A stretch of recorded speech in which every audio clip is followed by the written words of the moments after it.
Good morning, everyone. It's my pleasure to be here, and thank you very much for the invitation to come and present today. I'm the lucky one of being the first up, so hopefully you won't fall asleep because it's first thing in the morning. I must confess that this data that I'm going to show you is not mine.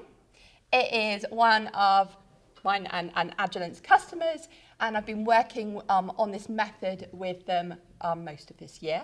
So Zoe, unfortunately, couldn't be here today to present the data, so I offered to do and give this presentation for her. So what I'm going to talk about. So first of all, we're going to talk about the purpose of the analysis. So before you start any project, really think about what you want out of that analysis, what type of instrumentation you need, the samples, we're going to be talking about that first, then the different techniques, fast GC, because of course we're going to be talking about GCMS, and hydrogen as a carrier gas, which of course is a very hot topic at the moment. We're then going to be talking about the instrumentation used for this application, method development and some of the problems and some tips in there, and the actual method used. There's some results and also conclusions and tips to conclude. So first of all, Zoe wanted a method that was a quantitative analysis for polychlorinated biphenyls and also for PAHs in soil. So the analytes are the PAHs, where we're looking at 0.5 to 10 milligrams per litre, and PCBs 0.01 to 0.15 mg per litre. The matrices are sand, loam and clay, so we've got to look at developing the method and of course validating that method with those different types of soil samples, and they're all extracted from 10 grams of soil. So the key method targets, they wanted a method which was really high throughput, looking at hundreds of samples per day to be analysed on one single instrument. They wanted a low cost per analysis, and of course to take it through to UCAS accreditation as well. So therefore the technique GCMS was chosen. So GCMS is very commonly used for the analysis of PCBs and PAHs. So as I mentioned, we've got our technique GCMS. So when we look at the technique, we can have a think about how we've got two different things to think about. First of all, really speeding up the analysis to get really high throughput. And also, of course, thinking about the cost per analysis as well. So trying to keep everything as cheap as possible. So we can think about the carrier gas. And of course, the carrier gas is really important. Helium, if you're having to pay for it at the moment, you know it's very, very expensive. So there's a real drive towards using hydrogen as a carrier gas for GC and GCMS. And then we've got to think about, okay, other areas. So what about our fast GC analysis and our mass spec, and the sort of problems that we can have with that really fast analysis as well. So again, then we can think about a sample preparation. And of course, if we want really high throughput, really fast analysis, we really have to think about how we're going to get that sample from the inlet onto the column in a really narrow sample band. So that's very important in our method development. On the column itself, we've got to think about, okay, going for fast analysis, we can go to narrow internal diameter columns and of course shorter columns as well, but we also want to have the ability to have high and very fast heating rates as well. And of course, if we get a really fast analysis, we're going to have really sharp peaks. So therefore then, having a mass spectrometer, which is capable then of having a good acquisition rate, to be able to detect those narrow peaks and get the right number of data points across a peak, is also really important. So we can break it all down. So in terms of our fast analysis then, we're looking at, so how do we reduce our analysis time? We're looking at, in this application, our fast heating on the GC side of it, and also thinking about changing our carrier gas from helium to hydrogen. But what are the effects? Are there any problems on other parts of our analysis, which is going to cause us problems in terms of detection, in terms of our sensitivity, etc. And we have to, again, think about all of those steps. So think about the mass spec, and of course data analysis as well. And I'll tell you why in a minute, why we think about that data analysis and how we have to get our heads around some of these peaks and their widths. So it's selected to use the Agilent Intuvo 9000 GC for several reasons. So first of all, it's a planar column with direct heating, so the ramp rates can go up to a maximum of 250 degrees C per minute, and we'll see that we're really pushing this GC in the method. It's easy to include backflushing, so when we're doing soil analysis, we're going to have a lot of matrix. So therefore, the ability to do backflushing very easily and set it all up in the method is important. Easy maintenance with less downtime. So we've got a disposable guard chip, we've got ferrule-free click and run connections, we've got no column trimming to think about, and also we need an inert flow path and reproducible retention times. So we're going to have a look at some of the retention times, etc., over after 22 batches of sample analysis for the validation. So of course another way we can then get our fast analysis is to go to hydrogen as our carrier gas. So of course for speed of analysis it is the fastest, and for the best resolution it is better than helium as well, which also helps with getting our nice kind of good separation very, very quickly. So of course it's more efficient than helium at high velocities. We've got an optimal linear velocity over a wide range. It's the least viscous carrier gas as well, so when we're thinking about pressures and leaks, etc., it's very helpful in that area. Very high diffusivity, which again helps us with our separation, and also really helps us with our PAHs, which we're going to talk about later on. And of course, it's much, much cheaper than helium, and if we go and use a hydrogen generator, we can get very, very pure hydrogen, which is much purer than if we go and get a cylinder. But negative things. So first of all, it is reactive. So it can have catalytic hydrogenation of certain compounds, it can have dechlorination of certain compounds, and dechlorination I'm talking about because of course we are trying to analyse and develop a method for PCBs. And of course we have the health and safety implications as well, it's flammable. So we can also then think about our compounds. So are they going to react with hydrogen as a carrier gas? So thermally labile compounds, high molecular weight compounds are all problematic. Trace analytes, so we're doing trace analysis for our PCBs in this application, so of course that can be a problem. And activity as well, so increased interaction, irreversibly absorbed or being broken down in the system through catalytic degradation. So absolutely, when we're using carrier gas, hydrogen as our carrier gas. So we need to really think about properly developing and optimizing the method. So Agilent has got some applications on source-induced problems with hydrogen as a carrier gas. So this is an example of looking at a nitrobenzene conversion. So it's not applicable to this application, but it's important to really understand. So on the left-hand side here, we have our NIST in helium of our nitrobenzene. And we can see we've got quite a large molecular ion at 123, and then we've got a small fragment ion at 93. However, when we're using hydrogen as a carrier gas, then this can be converted through to aniline, which means our 93 ion goes up quite large, and our 123 goes down as well. And when we look at the signal to noise of 93 and 123, actually 123 has a better signal to noise. It's got a lower background than our 93. So this can really cause problems with our sensitivity of our method. Other compounds, nitro compounds, heavily chlorinated compounds, again, they is an unacceptable with hydrogen as a carrier gas in a conventional GCMS source because of these reactions going on. And we've got a variety of other problematic compounds as well. So the Agilent hydrogen source for hydrogen's carrier gas has been especially developed to reduce the loss of sensitivity and spectral anomalies in our MS ion source. So when we think about reactions occurring, there's two main things we've got to think about. Is number one, for a reaction to occur, if we're using very high temperatures, then that's one of the factors. The other factor is having a site where catalytic site where that reaction can actually go and occur. So using an ion source that's very inert is really, really important when you're using hydrogen as your carrier gas because it reduces those catalytic sites for reactions to occur, Compounds are less likely to stick, so we can use lower ion source temperatures, and that is really important for us because, of course, it's well known that with PAH analysis, they're quite sticky compounds and they can get stuck in our ion source. So generally, we'll be using quite high ion source temperatures, like about 300 degrees C, to analyse them. And it can also reduce the source cleaning and maintenance as well. So again then, with the results from Agilent, then we look at nitrobenzene with the hydroinert source, then we're going to get very comparative mass spectra to if you're using helium as a carrier gas. And if we go and look at a chlorinated species like carbon tetrachloride, again you can see that you get a much smaller peak when you're using a conventional ion source to when you're using the inert ion source.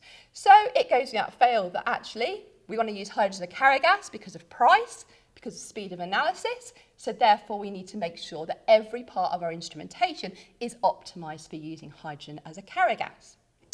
So this is a photograph of the instrument that's been set up in the lab at ACS. So it's the 7693A autosampler, the Intuvo 9000 GC with hydrogen as a carrier gas, using a narrow column, which is 180 micron internal diameter, so 0.18 millimeter ID, and it's only 10 meters long as well. So that's going to help us with our speed of analysis as well. And of course, on the 5977C GCMS, we have that hydro-inert ion source. But now we have some other problems. So if we are going and acquiring our data, and it's very, very narrow peak shape, then we need to have a really fast acquisition rate. So running our instrument in full scan mode, our mass spec, we don't get enough data points across the peak for these really, really narrow peaks. Plus, we need that sensitivity because, yes, reactions have reduced, but we're still doing trace analysis. And of course, we want to try and avoid seeing our matrix from our soil samples as well. So, in terms of the method development, again, we've got to think about our temperatures. So pH is sticky, as I said.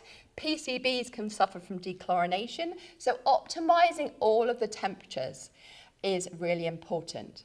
Peak width, so hydrogen as a carrier gas plus a narrow ID column plus fast oven ramp will give us very, very narrow peaks. Good for signal to noise, good for resolution because we don't get that longitudinal diffusion, but the acquisition rate can then, of course, it can be hard to go and optimize. So careful optimization is required for all of these parts of the instrument. So this is the method, and it's doing all the PCBs and pHs in 6.38 minutes, whereas a lot of conventional methods are 30 or 40 minutes long. The cycle time in total is around 9 minutes, which includes back flushing, cool down. So that's basically injection to injection. Because we really need a narrow sample band going onto the column for our fast analysis, then we are going to inject with a split, not a splitless, because splitless is very slow transfer, and we need those sharp peaks. It uses the E-tune with the ion source set at 300 and quad at 150. We're running it in sim mode, as I said, and we're analysing and looking for 1 quant and 2 qualifying ions for each compound across 13 time segments. So, I was hoping to show you some validation data today, but unfortunately things have this to date has just suddenly appeared really, really quickly. But the validation batches have been done, so that's basically 22 sets of data. Because of the really fast analysis time, then we're basically 2 batches per day being acquired rather than the usual 1 batch per day. So lots and lots of data, spikes, etc. in here as well. So these are our compounds and their retention times. So our first compound is an internal standard coming up at 1.25 minutes, and our last one is our benzo-GHI perylene at 4.95 minutes. However, this method has been developed to also elute coronine, which appears at about 5.9 minutes with good sensitivity. However, they're not validating for that compound at the moment, but the method has been left this length, otherwise it could be slightly shortened. When you look at these though, the retention times are really close together. So we need to again, if you're used to GCMS with peak widths of 3 seconds or more wider, then you're used to having quite a large difference in your retention times, even when your peaks look like they're closely collating. So we've got to get our head around the very, very close retention times. So this is our data from batch number 22. This data has not been checked. It's just gone through the automatic processing, okay? So it hasn't all been kind of pulled apart. So this is just basically pure data straight after 22 batches of samples, and we haven't basically changed it in any way whatsoever.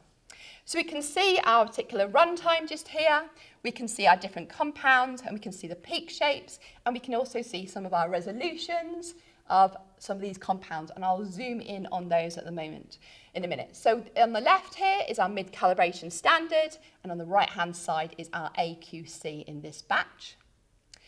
This is our clay high and low spikes, high being on the left, low being on the right-hand side. So again, we can see that we're getting good sensitivity there. This is in our loam. So again, high spike on the left, low spike on the right. So again, then we're having a look in here for any matrix interferences, which could affect the chromatography, as well, of course, as our sensitivity as well. And then finally, we've got the sand, high and low spikes. Again, the high spike being on the left, the low spike being on the right-hand side just there. So one of the things we're going to have a look at is peak shape and resolution. So as I mentioned earlier, PAHs are very well known to tail on conventional methods using helium as the carrier gas. And the upper chromatogram just here shows using conventional helium with a 9mm draw-out plate in the source. And we can see that there is excessive tailing. And whatever you do, however deactivated you'll have your system, you still have that tailing. However, when we go to hydrogen as the carrier gas, this has got much higher diffusivity, and it really helps then with reducing that tailing. And we can see then in the bottom, on the left-hand side, we've got our hydrogen carrier gas with our hydroinert source. And we can see on the right our benzo B and benzo K fluoranthene, and we've got our 0.017 minutes separation in terms of the apexes and the retention times of those two peaks. So even though they're coming out at 3.7 minutes around there, we've still got our separation and enough resolution for integration and quantitation. So here are some of our calibration curves. So again, as I mentioned, retention times have not been updated in this, but when we look at it, we can see just a very tiny shift in retention time, and that is after 22 batches of our validation data. Okay, so very, very small changes on our PCB 28 and our naphthalene, and good calibrations on there as well. And at the other end of the chromatogram, we've got our PCB 180 at the top, and we've got our benzo GHI perylene at the bottom, just on there as well. So again, all of them are showing at least 3 nines in terms of the correlation coefficients for our calibration curves. So what can we learn from developing this method? So first of all, things like hydrogen cleans the source during use, really good if you're analysing dirty samples. Lower temperature separations are possible with our transfer to using hydrogen as a carrier gas. Moving to more efficient columns is necessary, so at least going down to a 20m.18.18 or smaller. Use split injections rather than splitters when you're doing fast analysis, otherwise you won't get your narrow sample band. Yeah, okay, you might get more area, but you're not going to then get your separation. Use gas filters, especially with your hydrogen generator. Allow the system to bake out for longer, especially when it first gets installed. Be aware of your maximum flow rate of the MS vacuum systems. So one of the key things is that when we go to narrow ID columns, it means that we can use lower flow rates. So we're using a flow rate of 0.9 mils per minute in this particular method. And that means that we're not pouring too much hydrogen, which is then going to cause our vacuum to suffer and, of course, reduce our sensitivity of our system. And avoid chlorinated solvents and hot inlets, because DCM plus your hot inlet plus hydrogen and any trace of water will produce HCl, which is not very nice for GCMS. And of course, if you are going and analysing any heavily chlorinated species, of course, you do have that dechlorination potential. So again, thinking deactivation, deactivation, deactivation when you're using hydrogen as a carrier gas. Reactions with hydrogen is going to be far more likely when you have high temperatures and a catalyst. So optimise each step in your sample flow path to use that minimum temperature and ensure that sample flow path is deactivated but also clean, because dirt is active sites. Think about your hydrogen safety. A lot of people go, oh, hydrogen to carrier gas, 0.9 mils per minute into your GC oven. If you're using an FID, you're already pumping 30 mils per minute into there. And of course, if you've got a leak at the bottom of your FID, that's going into your oven. Attach split vents to a ventilation system. Hydrogen generators are generally safer than cylinders in the lab and usually pay themselves back within a few months, and use hydrogen sensors as well. So fast chromatography, narrow peaks is absolutely great. However, you've also got to think about then your detector and its ability to then detect those really, really narrow peaks. So make sure you optimize your MS acquisition rates. Make sure you optimize the integration parameters. So again, this is really important because again, you are dealing with very, very narrow peaks which are really, really close together. So your normal windows for peak identification are far too wide, and then you might get misidentifications. So the whole optimization of on the data analysis side is really, really important as well. And of course, we've got to change our mental view. When I first started developing this method, it was like, oh my God, those retention times are so close together. But actually, you've still got really good separation because your peaks are so narrow. So we've got to then think about what is our view in terms of our sim groups and our retention times when we're developing our method. So to thank you very much for listening, I'd like to also thank Owen Byrne, Zoe Chappell and Becky Hunter at ACS, whose data I've presented here today, and of course Agilent Technology, so Brian White, and also Vanessa Abercrombie in the States, who sent some of those slides to me as well today. Thank you very much.